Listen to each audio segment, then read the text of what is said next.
Hello, everyone. Welcome to our November MASL Message Live. This is an exciting time where we're able to share exciting updates within our organization itself and just a time to talk about the wonderful things that are happening with our organization. So I'm going to turn it over immediately to our wonderful conference leadership team of Jen Baldwin, Becky Grisham, and Marlena Howerton. Wonderful. Welcome, everybody. And we just wanted to give you a brief overview of our spring conference. I'm Jen Baldwin, and I have two wonderful co-chairs for spring conference this year, Becky Grisham and Marlena Howerton. Behind all of us, all three of us, is a wonderful spring conference committee that has been meeting once a month starting early in the school year and will continue until spring conference. And they have been making wonderful plans. So we'll talk about our conference. So conference highlights, we are going to start a little bit later on Sunday. That is because of our conference falling on the same weekend as Palm Sunday and Passover. So there, I know in the past people have tried to check in really early. You can still register starting at noon, but our very first event does not start until 2. And then our first breakout session isn't until 2:45. Speaking of breakout sessions, based on your feedback from previous conferences, we have made those either 45-minute sessions or 90-minute sessions. So there were several sessions that people wanted to have an extended time to learn. And we have also combined some of the smaller rooms. So in fact, we've added a couple different sessions in there because of our shorter time and our smaller rooms. You would think that we were getting less sessions than in the past, but we're actually going to be doing 8 sessions this year. So that's a fantastic way to change up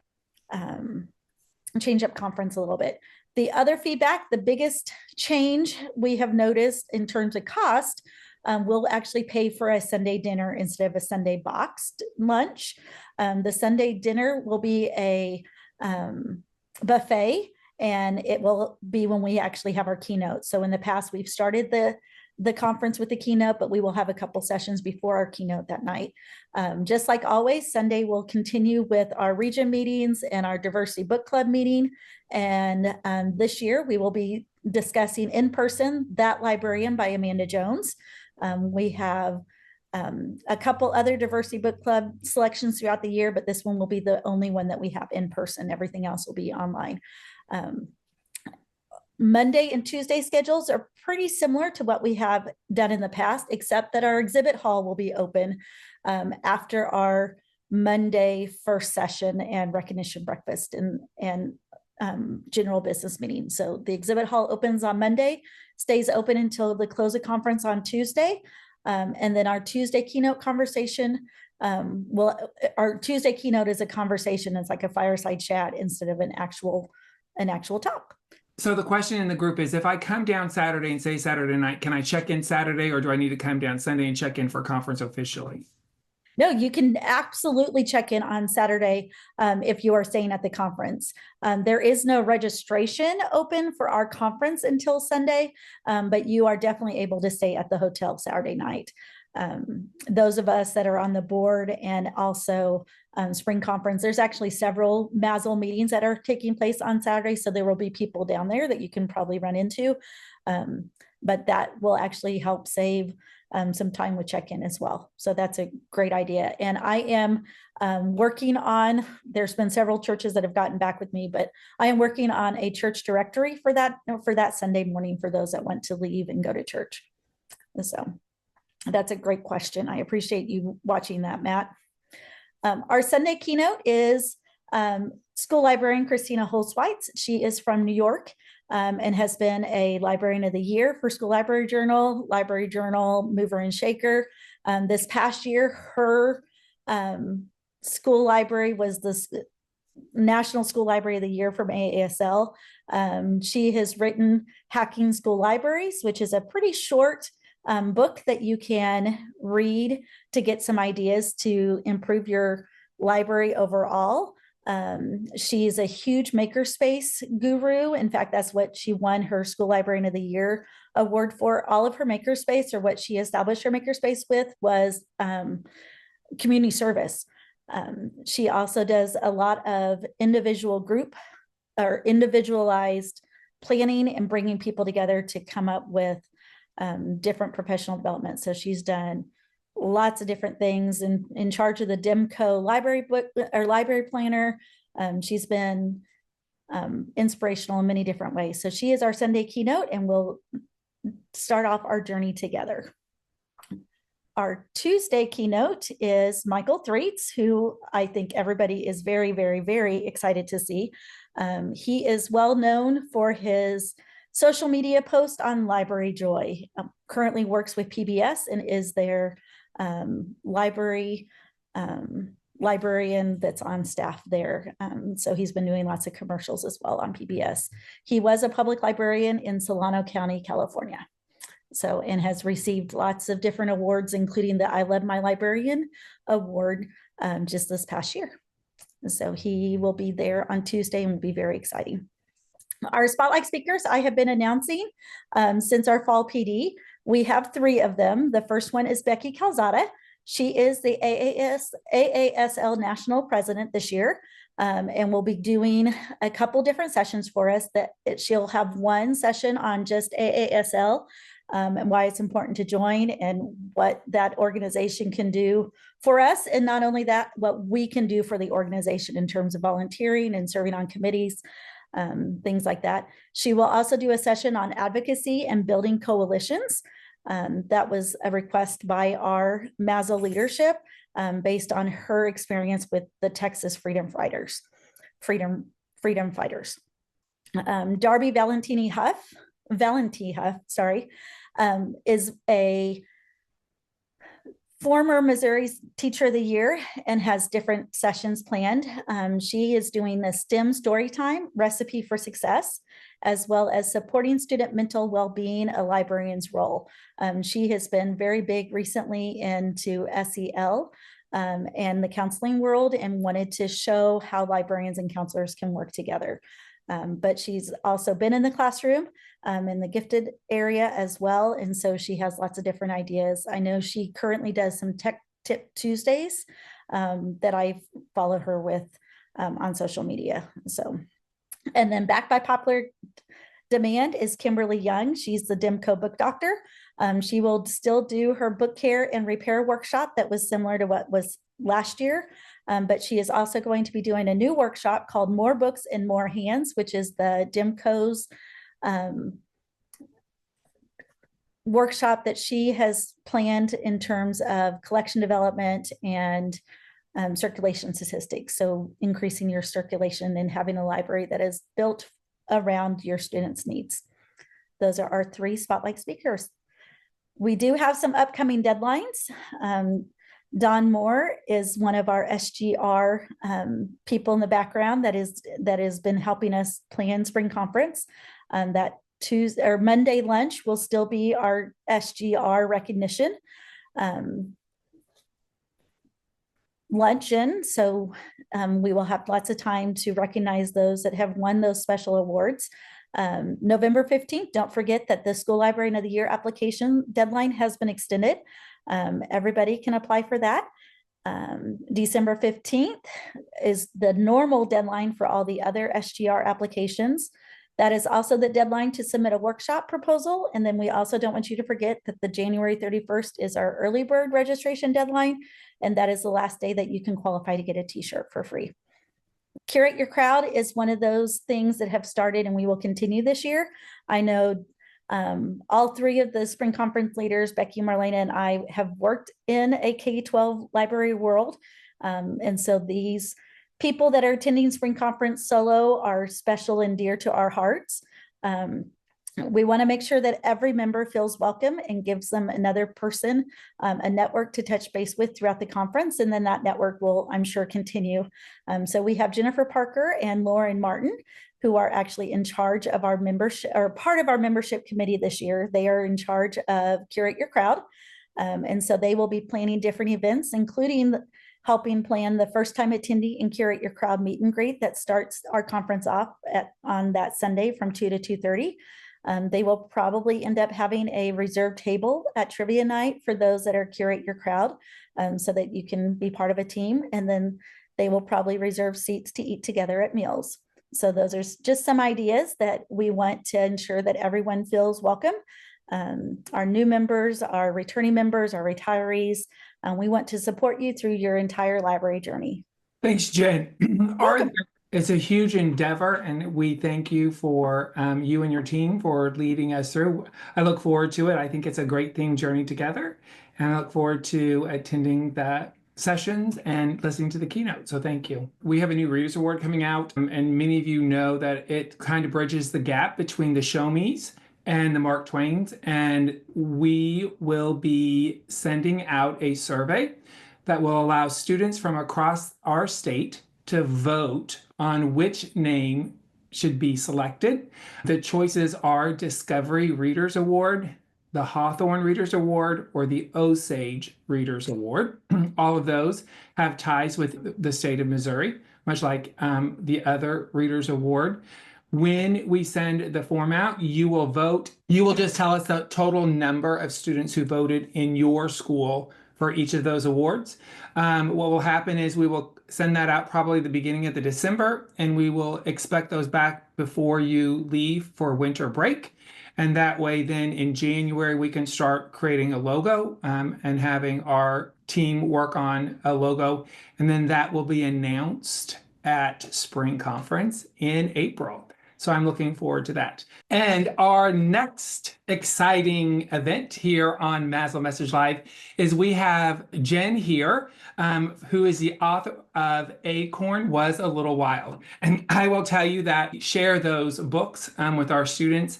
And Acorn Was a Little Wild was, my kids loved it so very, very much. They even applauded at the end of the story, which I thought was amazing. And so I'm so happy that Jen is here to talk to us about the book and about herself. I look forward to talking to you. So to start the conversation, please tell us a little bit about yourself. Thank you so much, Matt, for inviting me. It's so nice to be here and to talk to all of you guys today. My name is Jen Arena, and as you can see, I'm the author of Acorn Was a Little Wild. I've been writing for a while, ever since I got my first job in publishing. So I kind of had an unusual path into becoming a writer, where I started off where I loved to read so much. And what I wanted to do when I got a little older was I wanted to work in publishing, and I wanted to be an editor. So I went to New York, as one does if you want to be an editor, and got a job as an editorial assistant at Grasset and Dunlap, which was an imprint of Putnam at the time. And Grasset and Dunlap was most famous for publishing like the Nancy Drew and the Hardy Boy books. And so I answered a lot of fan mail for a while, but I moved up the ranks of editing. And in the whole time I was doing that, I was also writing on the side. Because Grasset and Dunlap was a publisher that did a lot of mass market titles. And so my boss, who is Jane O'Connor, who is, you might know her from Fancy Nancy, she would give me projects to write. And so that's how I kind of got into writing. It was through the back door. And she liked what I wrote, so she kept giving more and more projects. And so I loved being an editor, and then I also loved being a writer. And eventually, I ended up, my husband is a physicist, and we were living on Long Island, and he decided he wanted to change jobs and go into academia.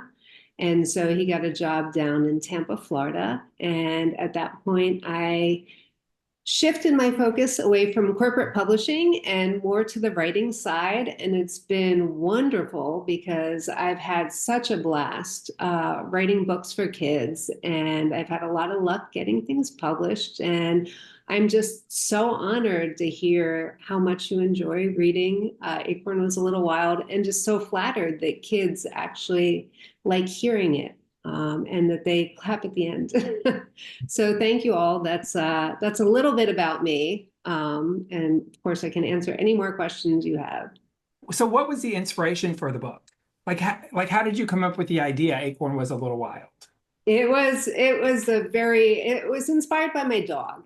So I have a little black dog who is sleeping right next to me right now, and she is absolutely squirrel obsessed. And our house in Tampa is right next to a big park. So I take her for walks in that park 2 or 3 times a day. And it's especially good as a writer when you get in your head to go for a walk and things out. And so I walk her in the park and she'll just stop and dig in her paws and stare at the squirrels. And just she wants to chase them so badly. So I've spent a lot of time watching squirrels and watching squirrel behaviors. And here in Tampa, they have these beautiful, absolutely beautiful live oak trees that are very thick with the branches that come down on the sides. And they have all the Spanish moss dripping off of them. And so I was in the park with my dog and saw a squirrel eating an acorn, nibbling an acorn. And the first line just popped into my head. Acorn was a nut. And I went home and I was like, that's a good line. That's a really good line. So I went home and I opened up my laptop and I wrote it down and I stared at it and I couldn't think of what came next. And so I saved the file. And then a couple months later, I opened it back up and the next 4 lines came out. And I was like, okay, that's good. What comes next? And then I stopped and I put it away for another couple months. And then the next time I opened that file, the rest of the story just came out. So it was thanks to my dog and thanks to walking outside and being in nature, which is very fitting for the story that I ended up writing. So, and my kids love this story too, right? And the idea of like there is some science involved too, like why do acorns get buried? And so I think it's very nice to see that the connections through everything. And you're speaking to a good group because we all love dogs, right? Because here's my dog Jigs. He's sitting here on my lap. Oh, He's in here. And so yes, you're in a good group with because I think we're all pet lovers. oh, good. You'll forgive me if she starts barking at Yeah, something. trust me. We'll probably ask you to show her before the end of the conversation. Okay, I'll make her get up. Oh, good. So our next question is, and so being on a Readers Award list is not unfamiliar to you, right? You were on our Missouri building blocks for Marta Big and Small, which again, my kindergartners loved. And so how did you react when you got the news that your book made it to a finalist on our Show Me Readers Award list? Well, I was absolutely thrilled. And of course, I love the state of Missouri because, as you said, Marta Big and Small was on the Building Blocks Award list. And that was just such a huge honor. That was one of my earlier titles. And so at that point, I was in shock when that book got listed because I didn't think of myself as the type of author who would get on state award lists. And so when Acorn Was a Little Wild made the Show Me Award list, I was blown away. It was, it's interesting because it's not a book, it's a book that I wrote for kids. And it's just so wonderful to see it being embraced by kids and by librarians and teachers. And that's where I feel like all the momentum comes from is people using it in the classroom. It's very gratifying to see that recognized. But then when I went and I looked at the list of the other books that were nominated for this or made the finalist list this year, it's just so flattering to be on a list with Yetis Are the Worst and Creepy Crayon and Rick the Rock. I mean, these are just amazing books. The Library Fish. I love all these books. And to think, there she goes. Sorry about that.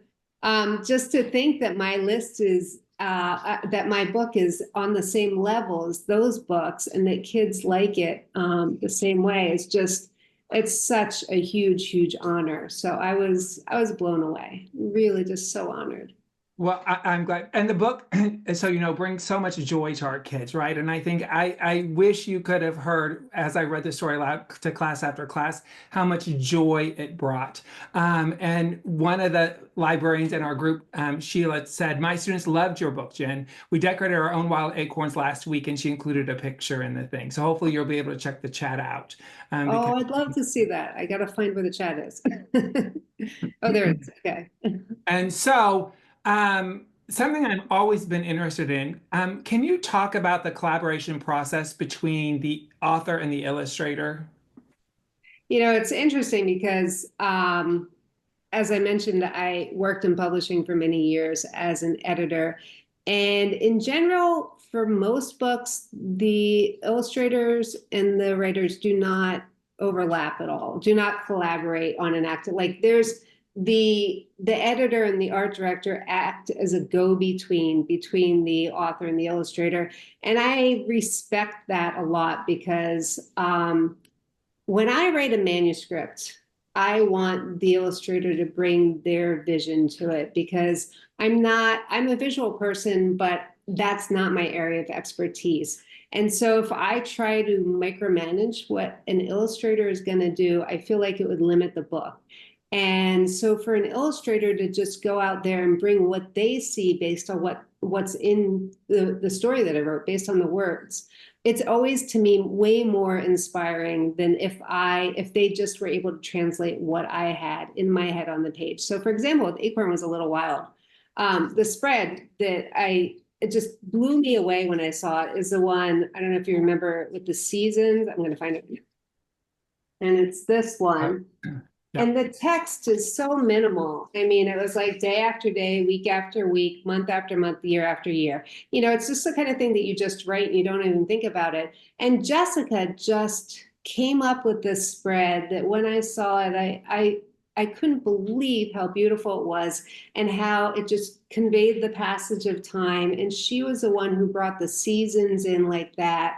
And it reminds me of Richard Scarry's I Am a Bunny. And so I feel like there's so many references there. But the funny thing is, I could pass Jessica Gibson on the street and I wouldn't recognize, I wouldn't know who she was. I've never met her. I don't think I've ever even seen a picture of her online.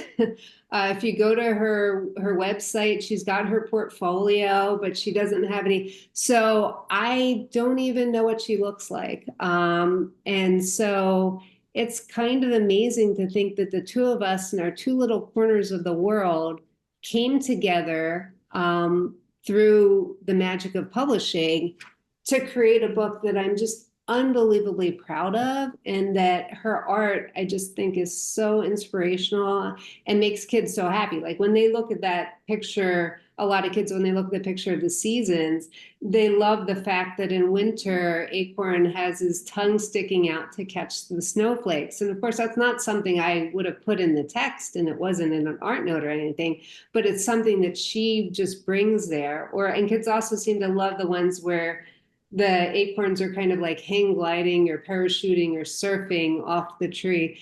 And that's what an illustrator can do. They can make something that's way better than anything that you ever imagined.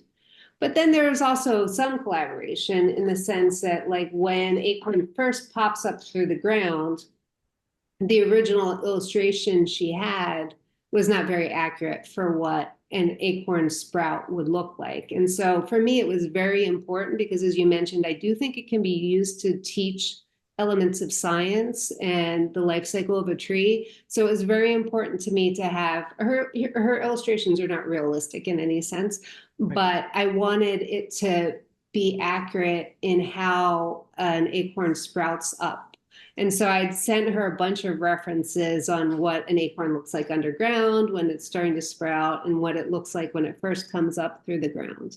So that's the kind of collaboration. But yeah, I would love to, talk to her someday. I keep hoping someday she will end up at the same conference or festival, and maybe someday it will happen. For example, with Marta Big and Small, Angela Dominguez and I, we've overlapped a few times, and have gotten to be good friends, both on social media and to seeing each other, at conferences and things like that. So that's really nice.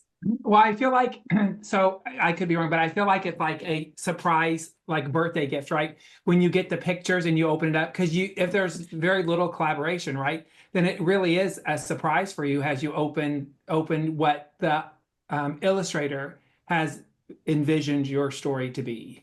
It's the most amazing gift you can get. I think that's a really good analogy because it's you open it up, and I'm so rarely disappointed in something that an illustrator has done. There'll be tweaks and stuff, but I'm always amazed at the talent they bring to it, and they're doing something that I can't do. I can't, paint like that. And so, yeah, and again, it's like you set this little spark and you get to see or you're giving the seed, maybe would be a better analogy here with talking about an acorn, and you're giving them the seed, and you just don't know what's going to blossom out of it. And what blossoms out of it, the art can be just unbelievably beautiful. And then again, those little touches that you just know when the illustrator is having fun with a story that you've written, when they put that kind of stuff in. Yeah, I loved it. In the chat, I'm going to say two more things. Dawn said this is my favorite picture. Oh, that was her favorite picture in the book. And then Savannah says, my second grade daughter came in and told her who you were. She gasped, put her hands on her mouth, and said, "Wow, that's her." She's so I just want to share that. Well, thank you so much. Please thank your daughter. So my final question is, what's next for you? What's on the horizon?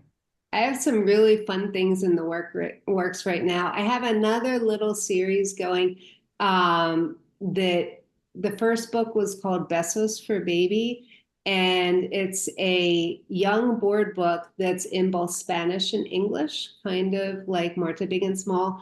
And it's just a very sweet book that I wrote. My husband's from Argentina, and and his whole family speaks Spanish at home. He grew up speaking Spanish in the home. And so it's kind of a book that I saw as bridging blended families, so where one person in the family might speak Spanish and the other person, when they get married, does not.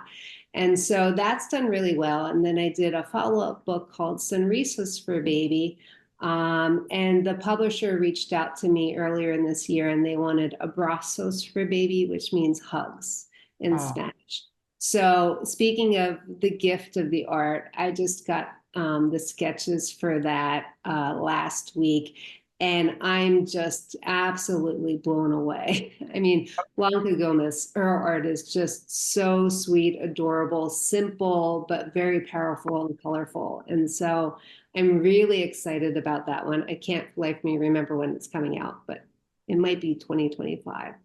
And then I have another book that I'm really excited about. It's another story, and it's about a woolly mammoth who does not want to get its hair cut.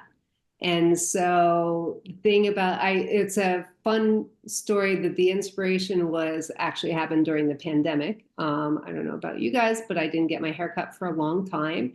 And I felt a bit like a woolly mammoth because it was very long, and it wasn't doing what I wanted to do. But it kind of also, this woolly mammoth, the fears that they have are about they're a little afraid of getting their hair cut. It's not just that they like the way it looks or that they can't go to a hairdresser because of a pandemic. It's more that they're afraid of getting their hair cut, and that if they get their hair cut, they might not be a woolly mammoth anymore. They might be an elephant. So it's a very sweet story. It's coming out from Penguin. And again, I can't remember what year. I should have checked that as well. But so yeah, keep an eye out for those two. So I'm going to add another question here, because so you talk about, like, you create this and you write this, and then how many years after you write something does it take for it to be like published? It takes a long time, actually. Okay. It takes a really long time. I mean, I talked about, I'm sure other people, their processes, I tend to marinate in books a long time when I'm writing them, and picture books especially. You can change a couple words here, you can cut out words, and it changes everything. It changes the impact. Acorn was a little wild. I think I started writing it in like 2018. And I think I was ready I sent it to my agent around 2019. And then it took a year to sell. And I remember getting the offer on it from Simon and Schuster in the winter of 2020. and then everything shut down.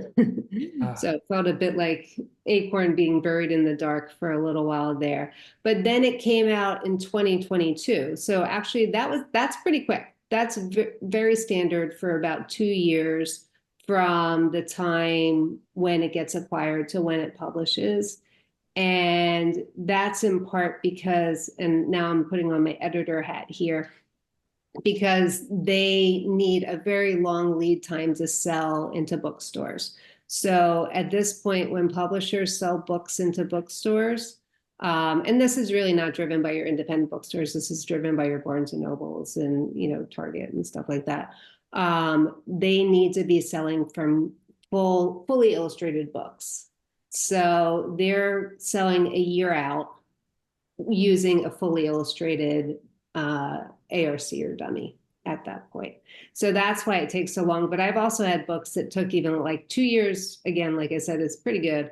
A book I wrote, Give, that was really nice. That got acquired in, I want to say like 2017 and didn't get published till 2023. So it can be real. And I went through like 2 agents during that time too. So oh, it can be a very, very long process. And for that, it's because, again, like I said, my process takes a while for writing, but it's nothing compared to the amount of time it takes for an illustrator to do all those drawings for a 24 or 32 page book. I'm in such awe of everything illustrators do and the time it takes. And like they will dedicate a whole year of their lives to one book. And that's amazing because nobody gets paid that much money to do this. So, how big is your dog? Saoirse, come here. She is a good medium-sized dog. Come on, come on, up, Saoirse, up. Oh, she's. Hold on, That's I'll like pick her up. I'll pick that's her up. like you ask your dog to perform and he never does, right? Isn't that how it always works? Say hi. Oh, look. She's like, what are you Oh, doing to me? that's so wonderful. Yeah. That just made our night. Hey, I have a quick question. Yeah, Yes. Becky. What was your favorite book that you've written? I'm sorry, can you repeat that? Yeah, what was your favorite book that you've written? I mean, I love Acorn Was a Little While. When I wrote it, I told my agent, I'm like, this is the best thing I've ever written. It really, really has to sell. I really hope we can find a good home for it, an editor who loves it as much as I do. And so it's definitely, it might be my favorite book I've written. I have a very soft spot for the first book I ever wrote, which, as I told you, was when I was an editorial assistant. And it was an easy to read, long out of print called Stars. And that book just made me so happy when it was published again, because the art was amazing. But it's your very first book. There's just something so special about that. But what I love about Acorn Was a Little While and why it's probably my absolute favorite is the reactions I get from people who read it. And I mean, kids do really seem to love it, but I get a lot of parents who tell me, thank you so much for writing a book about a wild acorn, because they have kids who have been told that they're wild, and that's not necessarily a bad thing. I think a lot of times people want the quiet kids, but some of the little wild kids can turn out to be wonderful big oaks as well. And I went to a festival the other day and I met another author who told me that she read my book and she writes middle grade, and she felt it really spoke to her because she is in her 30s now, and she feels like she's met someone and they bought a house together with a farm, and she was somebody who loved to travel the world and do things, and she said that Acorn Was a Little Wild had a lot of meaning for her because she felt like she was putting down roots and growing, and that wasn't a bad thing. She wasn't going to lose her wild side.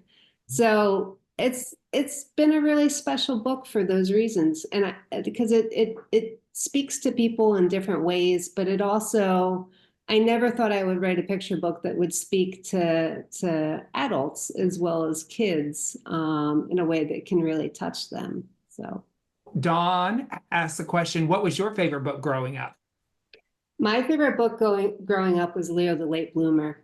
My older sister used to call me a late bloomer because she was 4 years older than me. So of course I was not able to do the things she was able to do. But that book, and I don't know if you guys know it, but the art in that book is just so bright and gorgeous. And then when he blooms, I think it's just so joyful because he paints and he sings and he does all these great things. And it's funny because looking back on it, I'm like, well, that's so interesting that that's the book that really spoke to me because I went on to have a creative career. I'm not painting, but you know, I am being creative and maybe it was just a little late blooming on my part too. Say thank you so much for taking time out of your busy schedule to meet with us librarians here in Missouri. We are recording this. I should have told you that first. I'm so sorry. And then we share it out through our so all of our entire membership can watch it. But you have been absolutely fabulous, and I thank you so much for taking the time out. First of all, for writing a wonderful story. Acorn Was a Little Wild, which is absolutely fabulous, and then taking time out of your busy schedule to spend a few minutes with us here in Missouri. Well, thank you so much for inviting me. This was great. And thank you for everything you've done to share Acorn with a Wild Was a Little Wild with the kids and students that are in your libraries. I really, really appreciate it. And this is a huge honor for me. So thank you. Well, it's well deserved. Well deserved. So thank you so much. We are going to continue with Gabby Weston, who's going to talk to us about the upcoming book club. Thank you, Matt. Good evening, everyone. I'm very excited to share with the group the book Share Better and Stress Less. For anyone that knows me knows that I have my sticky notes. I still have about 30 more pages left to read, but it will be full of sticky notes for sure. But Thursday, November 14th at 7 p.m., it will be a virtual book club discussion. I'm very excited to see whoever decides to sign up tonight or in the next couple of days. Hopefully, I have the opportunity to reflect with you guys on November 14th at our MASL Diversity Book Club. I'm very excited this year with the selection that we have in general. I mean, for those who have already signed up, if you guys are already aware, Accountable is another title that we're doing February 6th. And of course, That Librarian, which will be at Spring Conference in person, Sunday, April 13th. So I would say our lineup this year is pretty exciting. So Thank you. Our last thing before we sign off is our MASL message for December. So please make sure you share this far and wide, but it's called My Favorite Things. And so it's a whole night of just giving away free things. So please make sure you register early, make sure you attend. Because we will have prizes from some of my favorite things like Novel Effect, our Scholastic Book Fair. MASL's giving away free stuff. Demco is giving away front-facing bookshelf thing, which is one of my favorite things. Playaway is going to be here, and so Crumble, and then Taryn Souders will be here. But please make sure you register early and make sure you attend because I'm going to make a rule that you have to be present to win. So it should be, we have almost $1,000 worth of prizes. So it should be a pretty fantastic event. So just a few of my favorite things. And then, so we are signing off. I want to say a big thank you to Jen Arena for attending tonight. I need to say thank you to Jill Hancock. Without her, nothing would ever be possible. She makes sure MASL stays up and running and does everything MASL-wise.